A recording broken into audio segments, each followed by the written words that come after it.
Hey, today we're going to cover the steps to create and maintain programs. So these will be the steps that we'll be going through over and over again as we create Python program. So you will learn the language in the course, but at the same time you learn the procedure on creating any program. So everything starts with a minimum viable product. So this will be the program you will build, which doesn't have many features, but it does have enough features to attract users which will use it and then give you feedback so that you can add more features based on users' feedback. So you cannot just go crazy with adding a lot of features because some of them will not be needed by users, so you'll be wasting time. So it's better to start simple and release that version of your program. Then you add features to the program.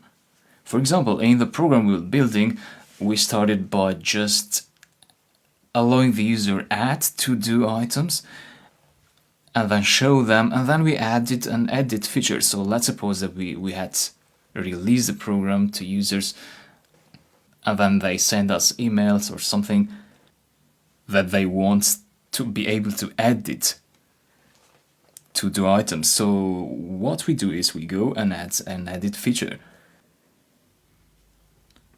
Then we might get feedback about problems with the program. So we want to go back to the program and fix those bugs and release an updated version of the program with the bugs fixed. Then once in a while we want to go back to our code and optimize it. For example, for our to-do app, what we've been doing is we changed from file is equal to open and file close to using a with context manager. This doesn't serve the user any purpose, but it makes our code base higher quality. It could make the program faster, and it generally makes the code more readable and easier to manage and extend.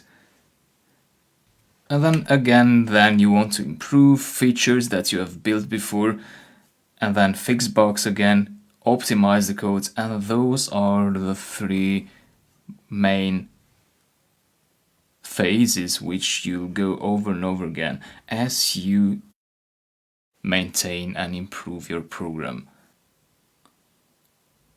So in our case, we may go back to the edit feature and improve it,